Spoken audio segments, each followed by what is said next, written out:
In a state which is ordered with a view of the good of the whole, we should not seek the disproportionate happiness of any one class, but the greatest happiness of the whole.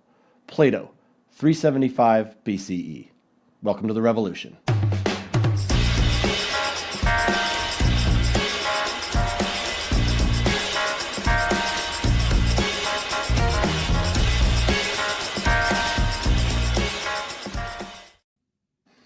All right, well, welcome back to We Need a Revolution. My name is Kevin Rosenquist, and of course, as always, I am joined by my co-host, John Banks. John, how you doing, buddy? I'm doing fantastic. I was just wondering if people watching are like, whoa, where did this guy come from? There was one guy, now there's two guys. Pretty soon there's going to be three people. It's going to be an all-night brain buster for people. I'm not sure how they're going to handle How this. does it happen? How does it happen? Yeah. Well, how are you? How do you are you excited about Greenland? I mean, what do you know? There's a lot of ice there. There is. Well, I mean, now that we're not taking it by force, and apparently, I guess we're going to buy it for $700 billion. I don't know where we're getting the money or Tariffs. Well, right. I get, yeah. Or just school. We're just going to stop making schools. We're just going to shut down all the schools. Didn't we already do that? Well, yeah, we took away their funding. So Okay. Yeah. No, actually, I don't think that's true. We didn't take away their funding, but we did get rid of the department that oversaw their funding. Anyway, but no, I'm good, man. How are you doing? I'm good. Good. Still, Yeah. actually, like if some of you might remember if you were watching, I was a little sick last week, but I'm still a little sick. I still have not completely gotten rid of this bastard. So not great. Not But great. your color's coming back. So that's Good. Good. Yeah. I appreciate that. I adjusted the lighting so you wouldn't make fun of me again for being pasty or clammy or whatever the hell you called me the last time. It was like palmy. Is that like a mix of clammy and pasty? I don't think that's real. I don't think that's a real thing. Yeah, I'm excited to talk to Dustin Wahl today. Fix Our House. We talked election reform on our first episode. This is a different angle though, and another great idea. Yeah, it really is. It's really funny because like over the last month, I'm just like, wow, I know so little, and I'm not involved in the way that I should be. And I'm very excited. Yeah, I'm very excited to hear about what he's doing and going over everything that he is trying to change with voter reform and fixing our house. What do you when you say you don't know anything? Is basically about how the voting system works and all that? Is that kind of what you're getting at? Well, I mean, I know how our voting Or just everything in general? Well, I always believe like voter reform, like my thing was like, let's get rid of the electoral college, right? Like, let's get rid of Yes. that. And that's the only thing that I thought about when it came to voter reform, and now we're like ranked choice voting and star voting and all, all these like Multi-member districts. Yeah. It's like, which I'm very excited about. Yeah. So. Yeah. I mean, I will tell you that I met Dustin through a guy named Lee Drutman who wrote a book called Breaking the Two-Party Doom Loop. And one of the things that I kind of went into that book going, we need to get rid of the friggin' parties. The parties are killing us. We got to get rid of them. But what Lee Drutman talks about, and I'm guessing Dustin's probably on the same page, but we'll find out, is that you actually need more parties. The parties are necessary, but the two parties, just having the winner-take-all two-party thing is what's really kind of killing us right now. Yeah. Yeah. And which makes sense. Yeah. Yeah. I know, again, I think we talked about this last time, but my dad, he's just so disenfranchised with the voting. And I don't think he's alone. I think a lot of people in this country feel so hopeless. And I know when I voted in the last major election, it was really, I voted the candidate. I won't talk about like who I voted for, but who I voted for, I did it reluctantly. Right? Oh yeah, I wasn't excited. It wasn't like I just knew who I didn't want to vote for, exactly. and that's Yeah, and I think that's a lot of people on both sides vote for not necessarily like this person is the best candidate, but it's like, well, they're not that person. So and that's the whole thing with the two-party system and the doom loop that they talk about. So I'm excited. I don't know about you, but I say let's bring them out. Yeah, let's get Dustin out here. All right, well, as we said, our guest today is a native of South Dakota and a graduate of Liberty University. While there, he didn't just study politics, he co-founded Save 71, an alumni movement that used the university's own structures to help create real change. He recently served as the communications director for Dan Osborn's 2024 independent Senate campaign, testing the defenses of the two-party duopoly. in real time. Today, he is the Deputy Executive Director of Fix Our House, where he advocates for mixed member proportional representation, which we're going to talk a lot about. So don't worry if you're like, what in God's name is that? So please welcome to the stage, Dustin Wahl. Dustin, welcome. How's it going, guys? Glad to be joining you. It's going great, man. Thank you for being here. We're really excited to, we're very excited to chat with you. As you kind of heard in our intro, like we talked to someone named Sarah Wolk from Equal Vote Coalition, who talks a lot about star voting, which we can get into a little bit later as how it compares to what you do. But yeah, very interested to hear about this and kind of your journey to voter reform, because I'd say it's fairly clear that what we're doing ain't working. Yeah, the system is not working great. What you guys were just saying about, like, voting based on what you don't like or who you don't like versus voting for a candidate that you support and what you believe in. That's a majority of the country. Last several elections, there's data on this that people say, yeah, I'm kind of holding my nose when I vote, or I'm mostly not satisfied with the options that we have. So the voters are clearly saying we need better choices. We need more choices. So that's the work that we're trying to do at Fix Your House. Yeah, I mentioned Lee Drutman, who you're close with, you're tight with. You guys work together. He talks about that two-party doom loop and how we need more parties. Are you in agreement on that?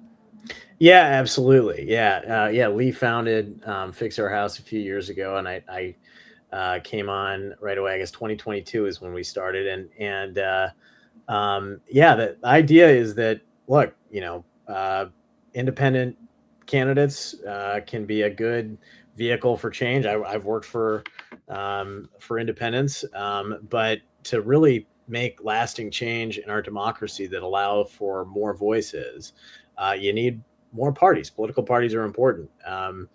Imagine a ballot with 6 independents on the ballot. That wouldn't indicate to voters, what those people believe, and voters would be sort of stuck, doing all the work themselves, and it would work out really well for billionaires that could come in and buy attention.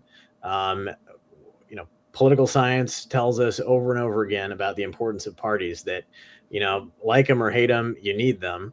The problem is when you just have 2, and then you get this doom loop situation where the one party does something that the other side doesn't like, and so they polarize more, and they kind of only wall themselves off and only listen to their own sources of information, which make them sometimes more radicalized and fearing the other side even more, and so the cycle just continues and continues, and that's when you're in a doom loop.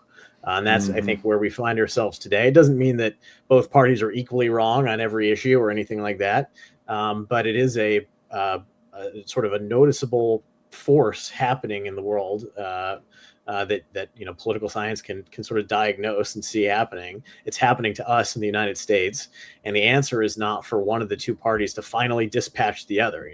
That's what kind of every election cycle it feels like we're saying. It's like, yep, this is the most important election, and if we just vote for it this time, we'll finally defeat the forces of evil in the world and restore. We'll get the House, we'll get the presidency. Yeah. Blow up the Death Star, and everyone will dance with Ewoks or whatever. And that's not a realistic view of the future. It's also like really not a democratic view. If your position is that we just have to defeat the other side, right, and that's it, like, you don't want to live in a democracy, because democracy means you're constantly dealing with conflict and working out compromise and ways to serve people. So the best option and the proposals that we're working on to move forward to get out of this doom loop are reforms that will fracture the 2-party system and make it possible for voters to have more choices. Before we get into that, I'd love to talk about a little bit about kind of your time at Liberty University. Jerry Falwell Jr., president of Liberty University, sort of an evangelical fortress that was founded by his father. But obviously he was a major political kingmaker who played a decisive role in delivering the white evangelical vote to Donald Trump. But he was also involved in some scandals if you might say. The one that I didn't remember this until I was starting to read about you, but I do remember it when it involved his admission after initial denials of an affair between his wife and pool attendant Giancarlo Granda beginning around 2012. Falwell claimed he enjoyed watching the encounters, which, hey, I'm not going to judge anyone who consensually lives out their hot wife fantasies. I'm not, that's fine. Whatever you want to do is fine. But obviously, it doesn't align with evangelical Christian beliefs. Other lawsuits alleged mismanagement, fraud, efforts to obstruct Title IX investigations into sexual assault at Liberty during his tenure, which is awful. So, you co-founded Safe 21, and your group was a big part of getting Falwell fired from his position. Can you talk about what led to the founding of Safe 71 and how it played a role in Falwell being shown the door? Yeah, for sure. It was my involvement really started back in 2016 during the election when Falwell was an early endorser of Donald Trump and kind of cleared the way for other evangelicals to do the same. I was unhappy with that. I wasn't a Trump supporter. I was a Republican at the time, pretty conservative Republican too, but didn't agree with his endorsement, and I had to answer for it because I went to Liberty. My friends and family would question me about it, and I also wanted to work in politics and knew that for the rest of my life I'd have to answer for what my school's reputation was. So I started an organization called Liberty United Against Trump, which was, trying to say, for the students that don't agree with this, here's kind of a flag that I'm planting for us to rally around.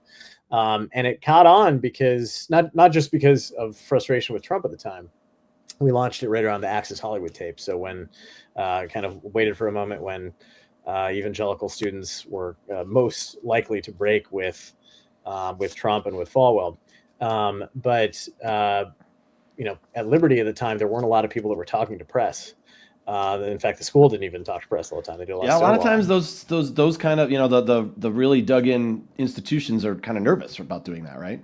Exactly. Yeah. And so it was really handy to have, a platform to be able to talk to folks. And then when, an editor would assign a journalist to come cover Liberty because there's always some scandal or a lot of chaos. You touched on, actually did a great overview of some of the stuff that was going on. People didn't know how to reach. And so they would just reach me. And so it kind of became like a de facto opposition leader to Falwell.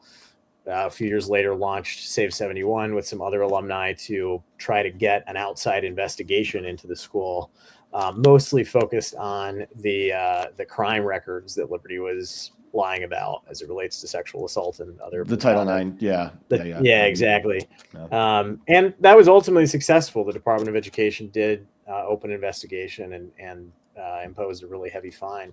But as it relates to Falwell and his stuff, like you said, that honestly, that was one of the least bad things he did. Yeah, it was his first time. Knock your socks off, man. Whatever. yeah, totally. It's consensual and stuff. But so it was kind of frustrating because it's like, all right, that's what got the attention, and ultimately it was kind of the straw that broke the camel's back.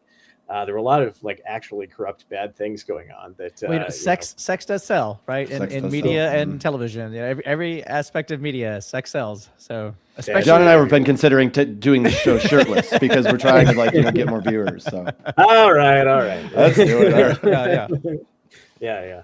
No, for sure. Wow. But it was a life-changing experience, and it did give me a lot of great, a good foundation to take to other work, and honestly, a good.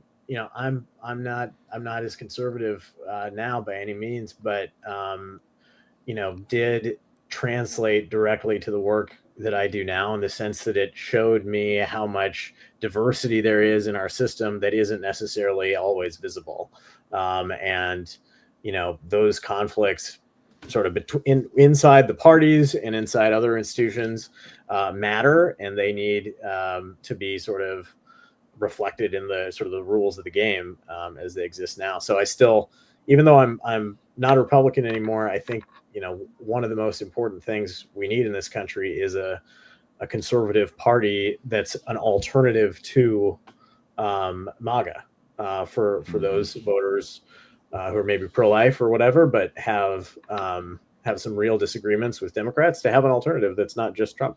That's my take. That would be, that I think there's a lot of a lot of Republicans, current Republicans, who share that sentiment too, as well. Do you feel that your experience with Save 71 kind of taught you about how authoritarian structures actually can crumble and how you might best apply pressure? Yeah, definitely. I mean, we tried a lot of like tactics. First of all, it was fun. It was, you're in college and so you're like trying stuff, throwing things against the wall. You had a lot of energy then, right? Totally. Yeah. But it was really enlightening that way. I mean, we tried one kind of tactic that I think was really helpful was what we call being strategically naive.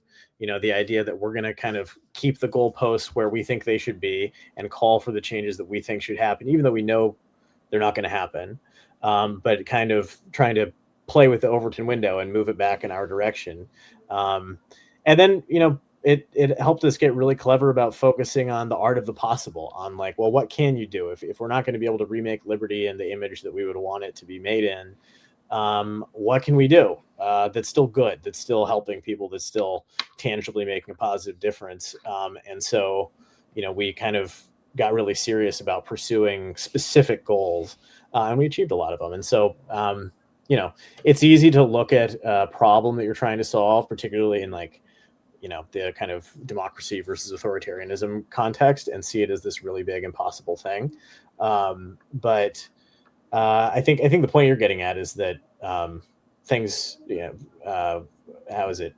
Change happens slowly and then all at once. And you can do a lot by doing little things well, and targeting the right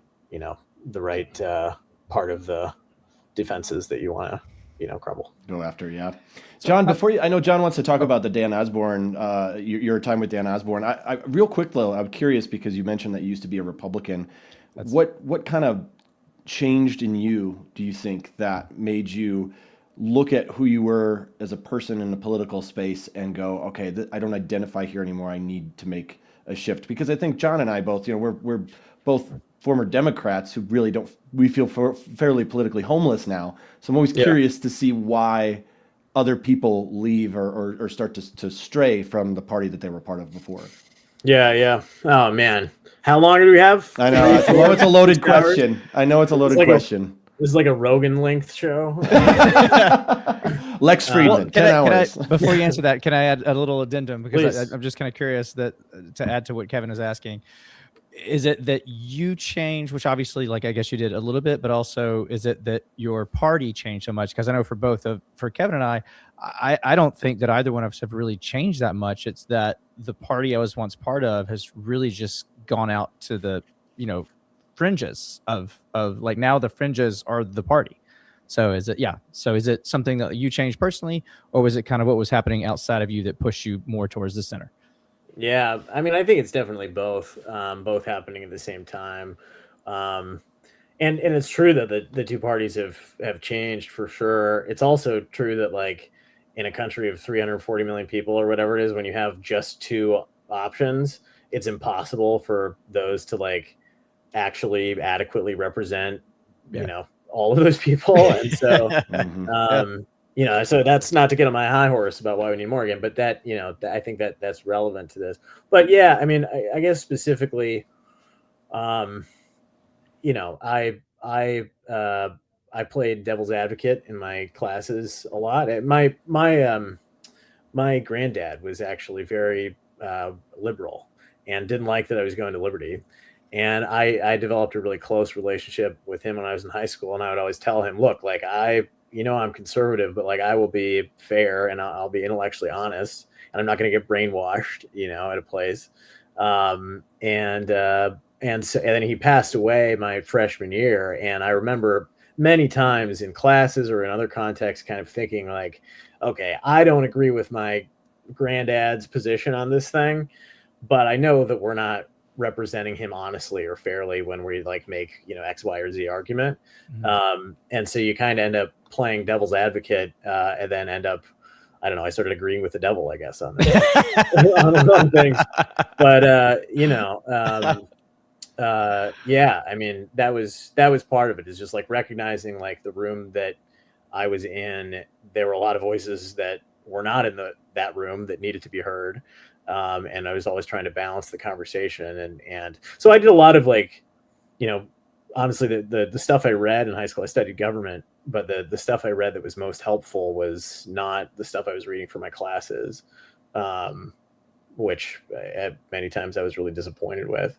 So that was a big part of it. And then just like Liberty in the Trump era, I've said before that like going to Liberty in the Trump era is like studying economics in East Berlin in the 50s, or like studying levee engineering in New Orleans in 2004. 2004, yeah.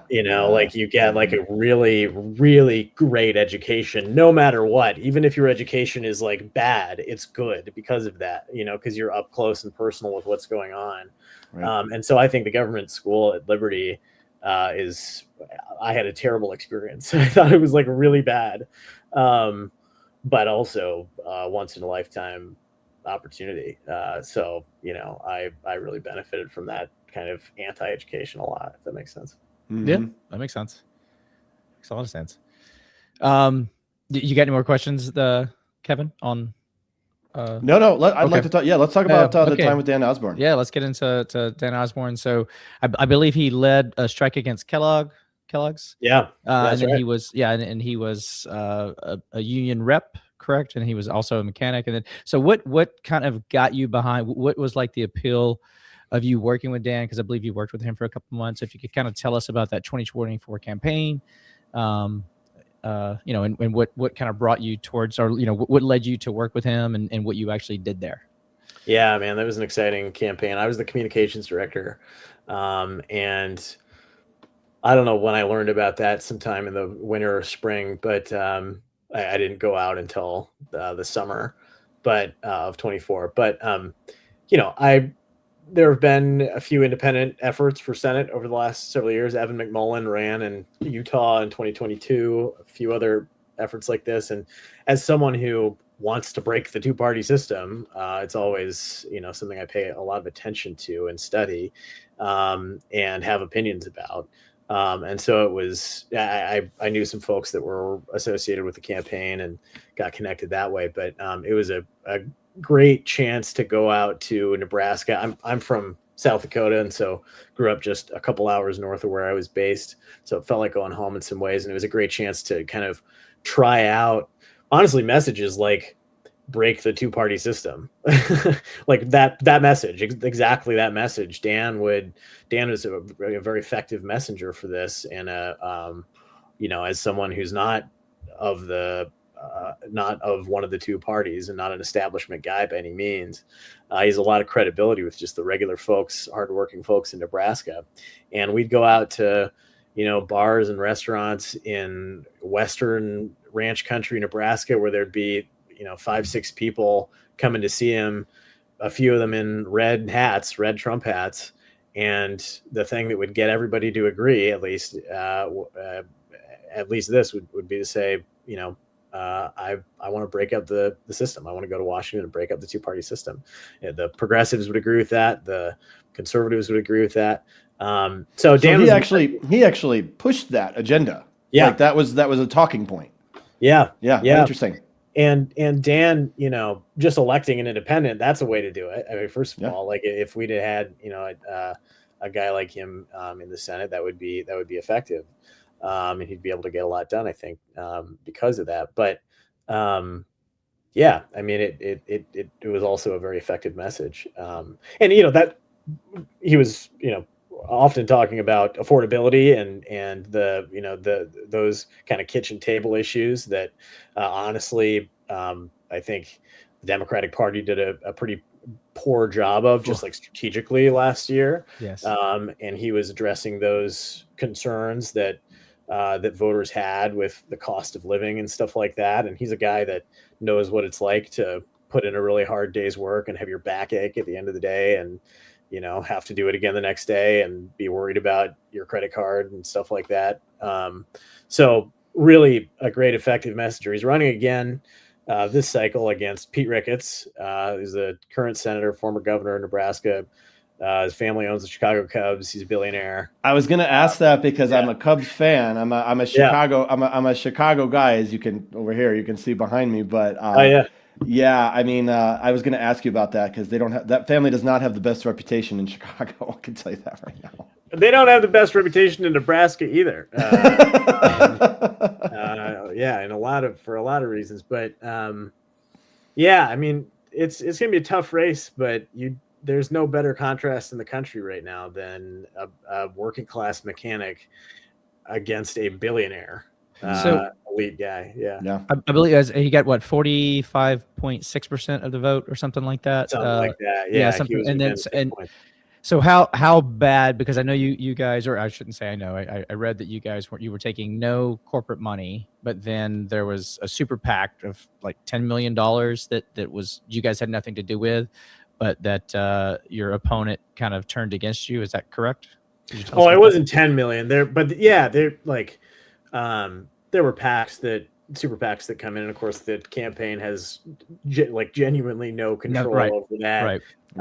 And I think the thing that we got hit for, that Dan got hit for, was the Democrats donated, that like the Democratic Party had helped out. And the thing I'd always say to that is just like, well, yeah, I mean, we're running against a Republican, so what do you two-party system? Yeah, that's pretty standard politics. Yeah. Mm-hmm. Yeah. Do you think the other side's going to twiddle their thumbs? Like, no, but that doesn't mean he's a Democrat. And regular folks, I think, had an easier time figuring that one out than like Beltway journalists did, who were like, okay, but he's a Democrat then, right? It's like, no, that's not. I mean, right.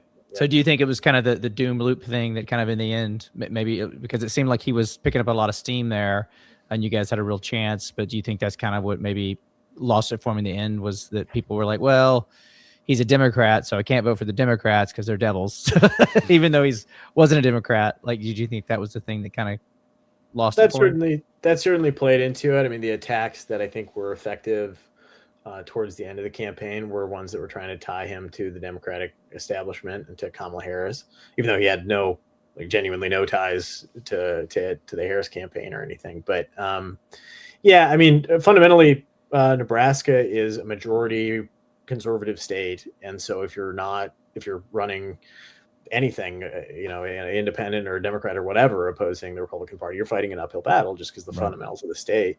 I'm really proud of Dan and how close he came, even in a year that was really bad for really good for Republicans and not good for the other side. He, in terms of overperformance, like how much he overperformed the top of the ticket, it was, I mean, he wasn't running on the Democratic ticket, of course, so you have to kind of take it with a grain of salt, but like the difference between him and Harris was bigger than that difference anywhere else in the country.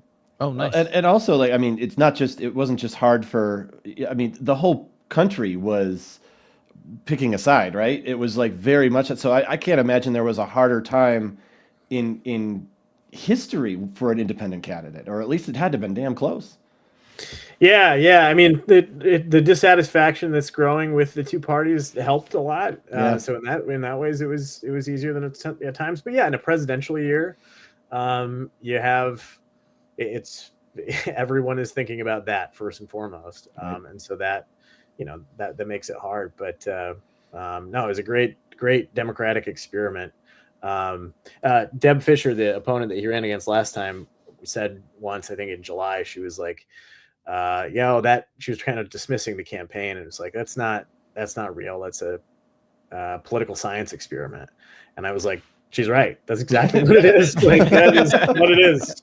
Congrats. Yeah, good job, Sherlock. Yeah, good way to go. Yeah.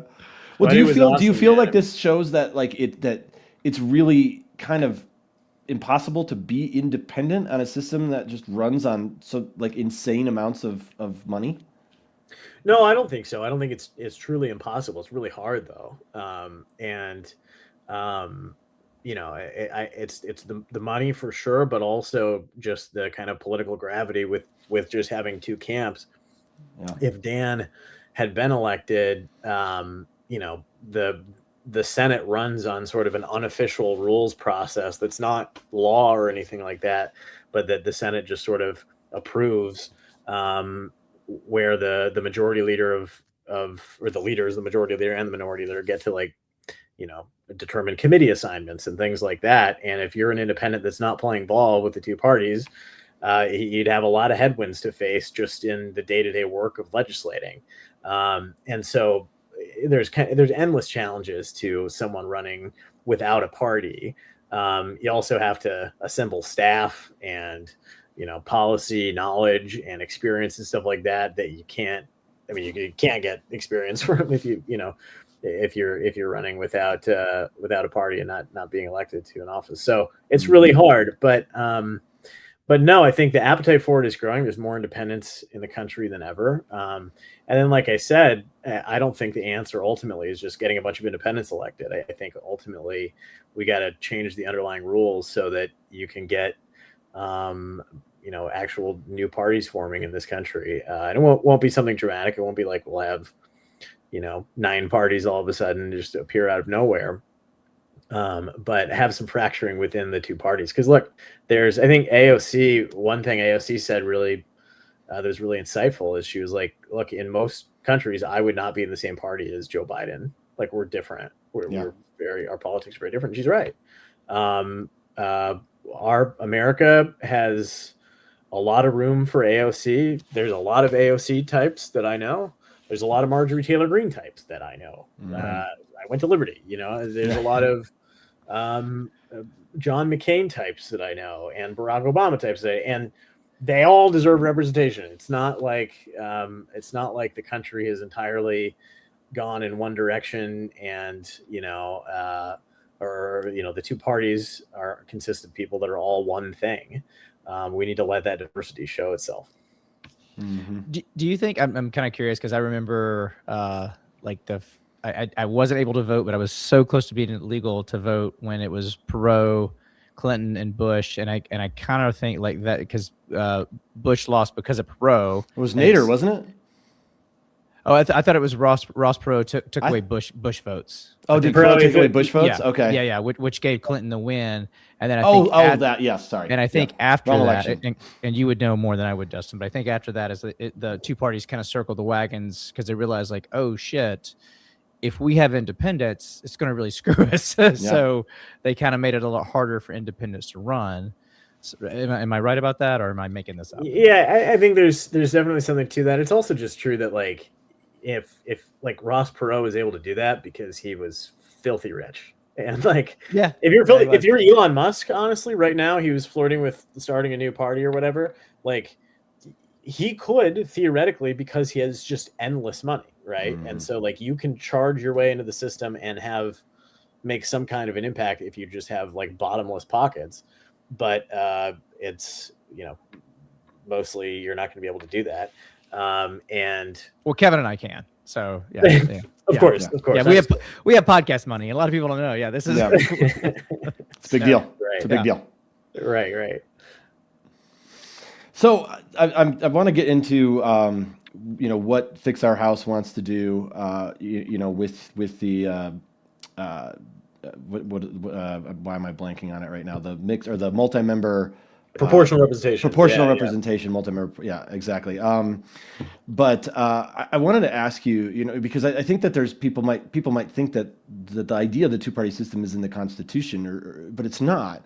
But if I read this correctly, you contend that the Uniform Congressional District Act of 1967, which mandated that all U.S. representatives must be elected from single-member districts, really entrenched the two-party system from a math standpoint, making it really hard for third parties to compete. Can you talk about that 1967 law, why it was enacted, and why you don't think it works today? You guys did your research. This is like, there are not a lot of people in the world that know that law exists. But yes, it's true. It's a very important rule. I think that,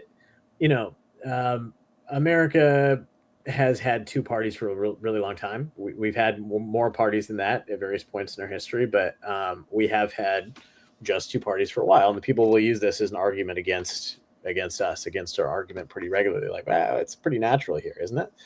But the fact is, we really had more like a 4-party system or even a 6-party system for a long time in this country, for most of our history, in fact. You had conservative Democrats in the South and liberal Republicans in the North. And the parties were very strong institutions where a lot of debate happened internally, and then a lot of debate happened between the two, but they were not kind of perfected entities that existed to,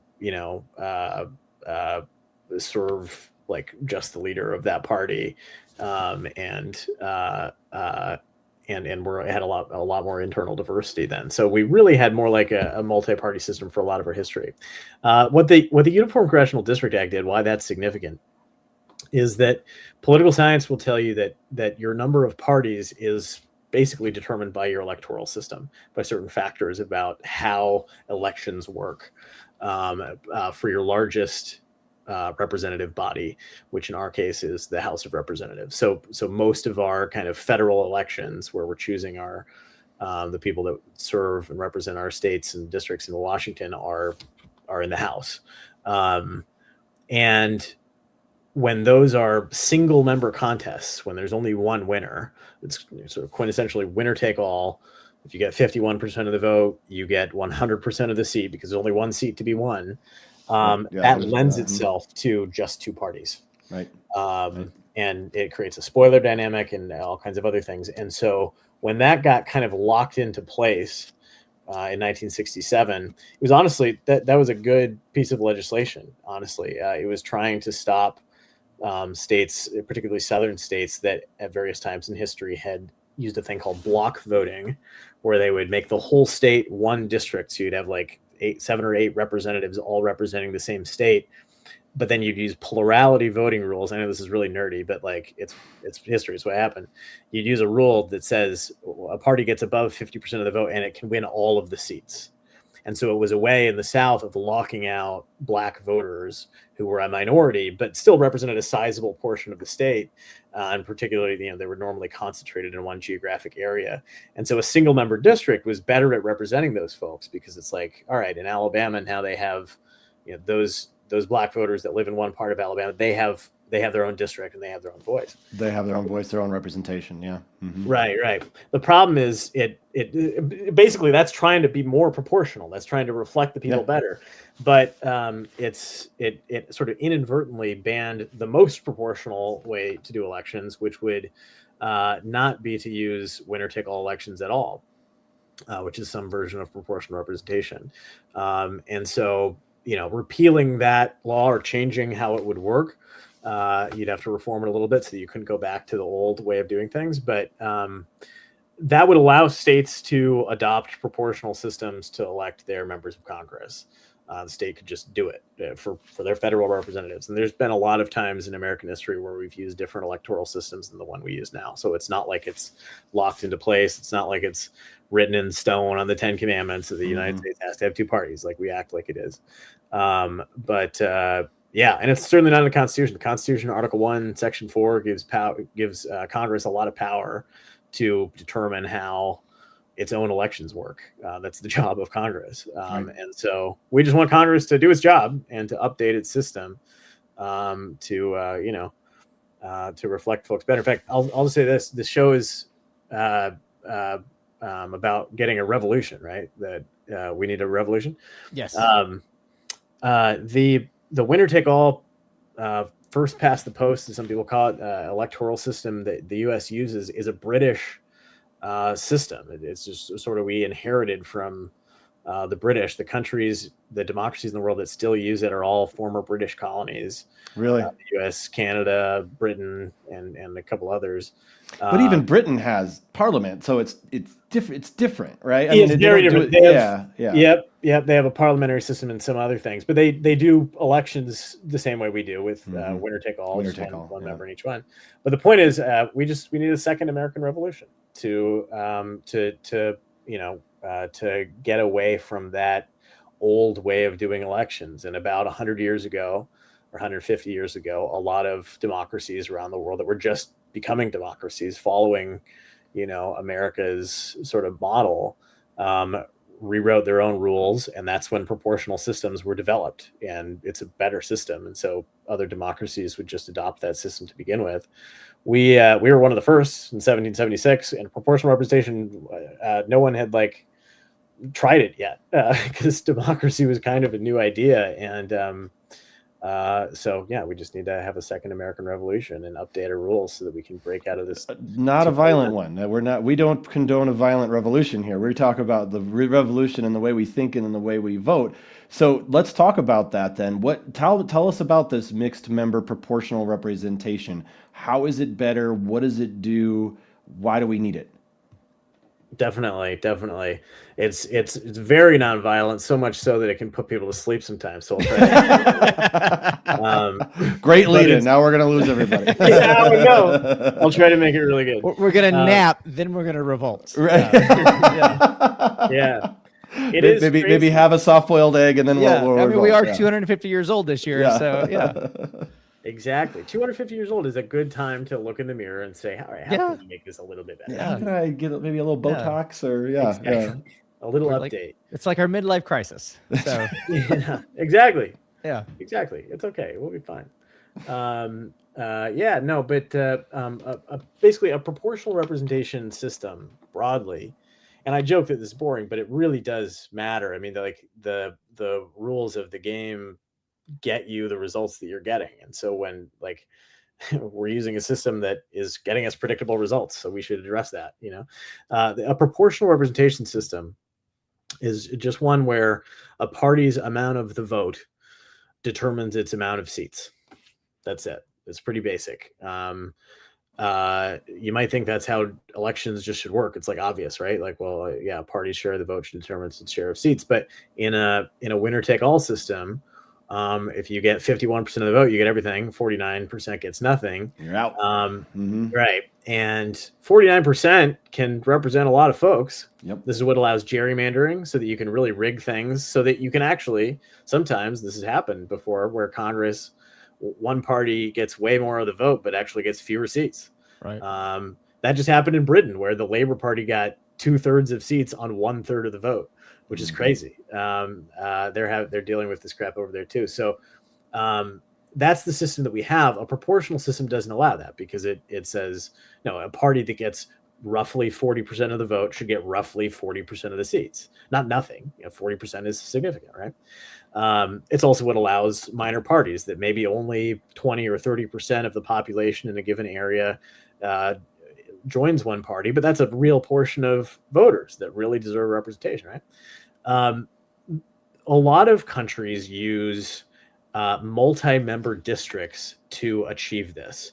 They'll have multiple representatives running in the same district, and that allows you to have multiple winners. And so, Republicans got 60%, so they should get 60% of these 10 seats, so 6 seats or whatever, right? The problem with doing that in America, I actually think it's a very good idea. I think it's a very good system to have multiple representatives per district, but it would mean that politicians would be running in larger districts, and they would lose their districts as they exist now. And so I think a lot of currently elected officials would have a problem with that. And a lot of voters would too. They would say all right, look, we're a rural district. I don't like that now it's a much bigger district and we have to also have a city in it, So it just has some political problems because of that. I think it's actually a pretty good system that does represent people very well.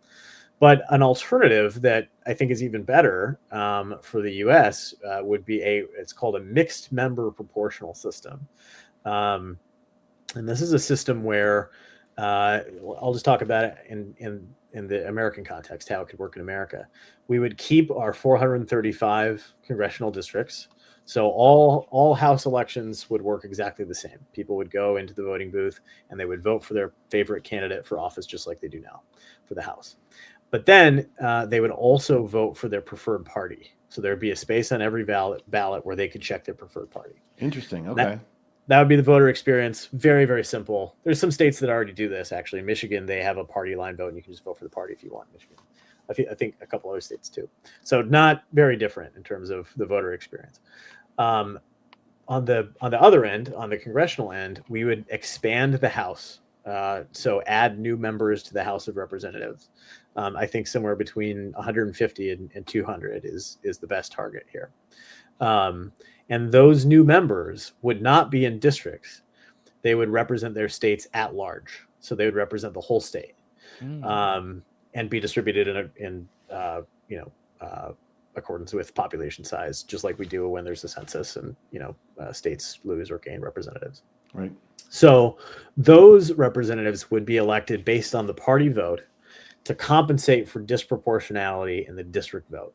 And what you end up with is a proportional result. So for instance, in Massachusetts, which is a liberal state, but conservatives typically get a third or even 40% of the vote in Massachusetts. They have 9 districts right now. They're all represented by Democrats. And actually, Massachusetts isn't gerrymandered at all. It's just that Republicans don't make up a majority of any one geographical area, and it would be very hard to draw districts actually that would fairly represent Republicans. So all 9 are Democrats right now. In a mixed member system, then Massachusetts would get 3 or 4 or 5 new at-large representatives that would represent the whole state based on the party vote. And so you would see Republicans win 3 or 4 of those new seats, new at-large seats, to compensate for the fact that they didn't win any of the districts. And what you end up with is a total net result that has, that fairly represents the state and the partisanship of the state. And it would be the same in a place like Oklahoma that has 5 Republicans in all 5 of their districts. There's a lot of Democrats in Oklahoma, right. And they don't have a voice at all. They get some probably 2 new at-large seats, and they would very likely go to Democrats to compensate for the fact that they didn't win any of the district vote. And the net effect of it is that like you're able to elect Democrats in red areas and Republicans in blue areas, and therefore also make it possible to have new parties that can emerge in these places and win with a lower threshold of the vote, because 30% now means you don't get nothing. You get roughly 30% of the seats. Yeah, I used to live in Chicago, and anybody I knew who was a non-Democrat, like whether that was a libertarian or a Republican or whatever, was just kind of like, I mean, like why am I going to do? Like there's no point, So this would so I just want to kind of recap and make so the House, you're saying we would kind of keep the House as is, or this would also apply to the House, and then the Senate we would actually add seats to the Senate. So for example, like every state now has 2 representatives that represent half the state each or whatever, right? But now it would be you would have say 3 or 4 or 5. Like so, I live in California, so you have 5 representatives, Senate representatives, and you'd have like let's say you ended up with two Democrats, 2 Republicans, and maybe 1 independent, right? Or one whatever this third party could be. Is that kind of what it would be? And then the House would stay how it is, or we'd also apply this to House votes as well. This would all be for the House. Actually, it wouldn't touch the Senate at all. Okay. Yeah. Okay. So it's mixed member. The term mixed member comes from the fact that you have 2 different types of representative serving in the same body, and a lot of city councils work this way. You have representatives that represent a district, a particular part of the city, but then you also have at-large representatives on the city council. Got it. They're serving in the same body. They have the same voting power. It's just that some represent a state as a whole and some represent districts. And doing that allows you to get a House that looks more like all the people that live in the country. It would probably actually encourage people to vote, right? Like, we would have probably much bigger voter turnout. Absolutely, it would. And of course, the whole point is now third parties or other just non-Democrat, non-Republican have a shot at least being part of the party, being part of it. This could be Stormy Daniels' moment. This could be her moment. So that's where you went. Once you finally break through Stormy Daniels, the Stormy party. We were kind of having an email exchange, and Kevin had mentioned the I believe the Fair Representation Act, and I know you're not involved in that, but is that because a lot of voting reformists seem to rally behind this? So is that similar to this, or is that different? Like how is what you're talking about different or similar? Or no, the Fair Representation Act, it's a good bill. The folks that work on that are doing great work. It is that's a bill that would do something similar to this in the House. It would just be structured quite a bit different. Okay. It would actually keep the size of the House the same. It would use ranked choice voting. And larger multi-member districts. So like earlier, I was talking about multiple representatives running in the same district. Now it's a much larger district. It would involve that, which again, I think has downsides, real downsides, as well as just like political downsides. It's harder to pass because of that. Yeah, it's a good idea. I just think that a mixed member system would be more effective at what we want it to do, and also has more of a chance of passing Congress. I'm curious from the critic side. There's critics that, when I was looking into this and reading about, okay, so what problems do people see in this? Why wouldn't people not want it? And some say that proportional representation, has some significant risks, like it could give small, sometimes maybe fringe or a little bit out there, if you will, parties disproportionate power. It could lead to instability, government inefficiency, which, I guess that's just all relative. I can't imagine what that would be like in this I case. know, it's weird, right? Yeah. It's so crazy. But how do you respond to the idea that we need the duopoly sort of to filter out the extremists or keep our government from moving even more slowly than it already does? Yeah, no, it's a great point. And yeah, I mean, I think that the number one answer is like, well, how is that working out for you, America? Yeah, right. Yeah, that's true. But it's still a really good point. People point to Israel a lot as an example of this. Israel has like 1 million parties. That's only a slight exaggeration. It has tons of parties in Israel, and many of them are very small and very fringe, and they're able to form these coalitions that are quite radical. Israel is it is technically a proportional country, but it is so different from ours. The whole country is one district, and voters just vote for a party. They don't have any votes beyond that. That's it. And so that's kind of unthinkable in our context. That allows you to win seats with like 1 or 2% of the vote. And so these fringe parties are able to get in with just like a teeny tiny chunk of the vote. In our system, you wouldn't be able to, that just wouldn't happen, in part just because we have states, right? That like a lot of these states, there's only so many, we'd have to have a house of like thousands and thousands of members in order to even make that possible. Right. So you're not going to see like tons of fracturing and all of a sudden now America has like dozens and dozens of parties. But I think the other thing is like if the concern is like fringe parties coming to power, we already have that in our system. It's just that they do so within the context of one of the two major parties. That's true. And there's not really an indication to voters that they're necessarily any different. Donald Trump is running with the party of Abraham Lincoln, they're pretty different politicians, right? Slightly, yeah. And so,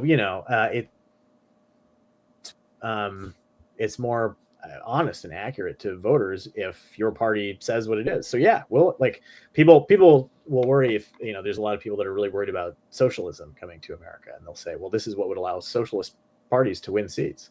And it's like, yeah, very likely there would be socialists that would win seats, and they would win seats in proportion to the number of voters that currently want socialists to be elected.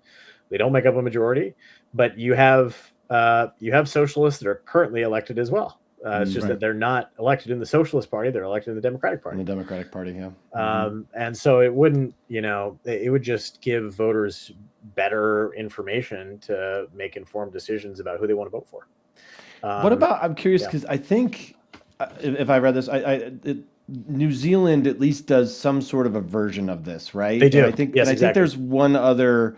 I want to say there's one other country that also does this, but I can't totally remember. There's a few. Germany's the classic example. Germany was the one I couldn't remember. Yeah.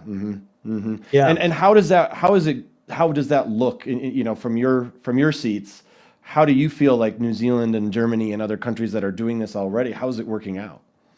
Yeah, that's a great question. And to be clear, most other democracies use some form of proportional representation. So the kind of overall change that we're advocating for is what most democracies already do. Mm-hmm. But specifically, this mixed member system where you have two different kinds of members, Right. that's a Germany innovation. Really, it's an American innovation because after World War II, we helped them set up their new government. It's true. Yeah. And honestly, that's like so I went to Germany at the beginning of last year for their election to just study it with a group of American electoral reformers, and it was very interesting to talk to those folks and learn kind of about their history and how they ended up with the system that they have. Hitler's argument when he was trying to come to power in Germany was, this is early 30s, so before the National Socialist Party had won power yet.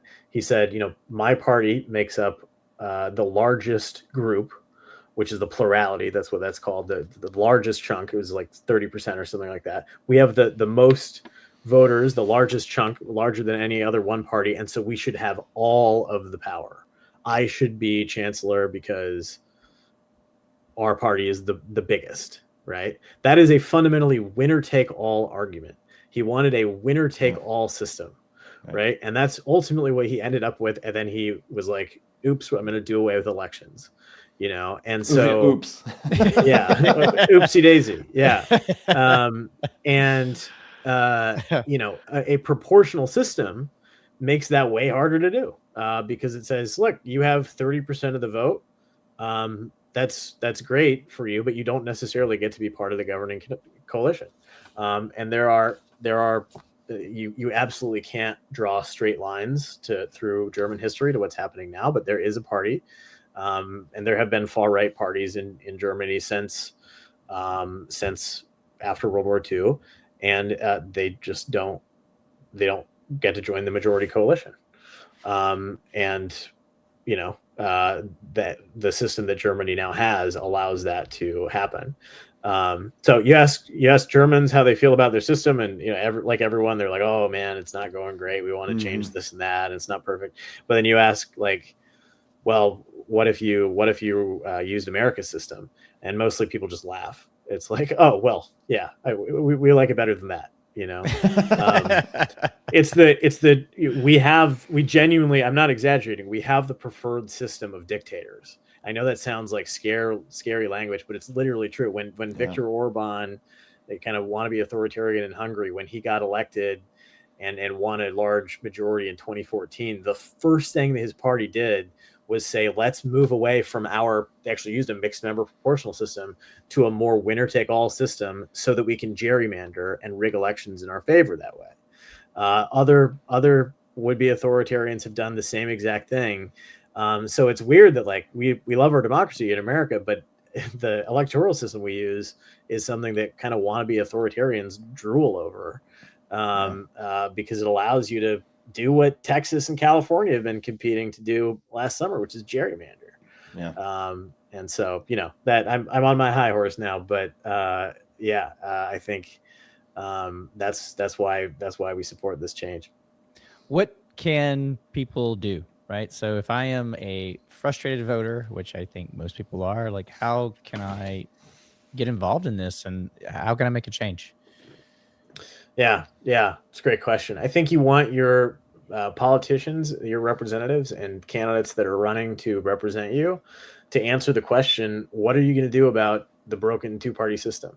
And look for answers to any question you're asking a candidate that aren't just, oh, I'm going to defeat the other side and do what my side wants, because that's not a solution ultimately. I think our elected officials need pressure, need to hear from their voters that we are kind of in on the joke and in on the mess and want real change. And so demanding, that people answer the question, like, what are you going to do about the broken two-party system, or the two-party doom loop, or the death spiral, or however you want to call it, in Washington. I think applying that pressure is something anybody can do. And I hope that in the next few years here, especially with the 250th this year, it's a year of awakening and education for Americans, where we, I'm not saying everyone should center on exactly our policy that we support, because it's complicated. It's not, I don't expect people to be running around with signs that say proportional representation with a mixed member. Like, that's not, it's a little wordy. It's a little wordy, but that's because we got to work on our slogan. Yeah. Right. Well, the slogan is break up the two-party system. That rings. Yeah. That rings. Yeah. And people know it and feel it, and so we should demand it from our leaders. What if people want more information on what you guys are doing, if they want more, if they want to reach out to you, are there any resources? Where are you active social media wise? How can people reach you? Yeah, that's great. You can go to fixourhouse.org. That's our website. You can find links to all our social medias there. It's at Fix Our House. Pretty straightforward. Like I say, Lee Drutman founded this organization. He's always sharing his own resources. I'm Dustin Wahl. You follow me at Dustin Wahl, I think on Twitter and Blue Sky, something like that. You search the name. I'm sure. Just search it. That's what we all do anyway, right? Yeah. There's a lot of allies out there marching to the beat of this drum, and I think we're going to make some waves this year. That's awesome. Well, I like the idea. I think John and I both think this is, I think most people realize that voter reform is necessary, that voting reform is necessary. It's just a matter of how we get there. There's a lot of options, like you said. It's complicated, but hopefully we can at least get more representation. Thank you very much, Dustin. Really appreciate you being here. Again, fixourhouse.org. Come back next week. We're going to sit down with Lane Sullivan. She's a grad student and researcher at the University of Colorado. We're going to talk about water. Chicago's 400,000 plus lead pipes aren't a relic of the past. They're a deliberate political choice. We're going to dive into the harms of lead in water and how the city kind of traded the brain development of its kids for political favors and union votes. So definitely come for that one. It's going to be an interesting conversation. John, I love you, buddy. You know that. I love to see you. Dustin, thank you so much for being here. Really appreciate your time. We'll definitely want to keep up with what you're doing. Thanks so much, guys. It was a good time.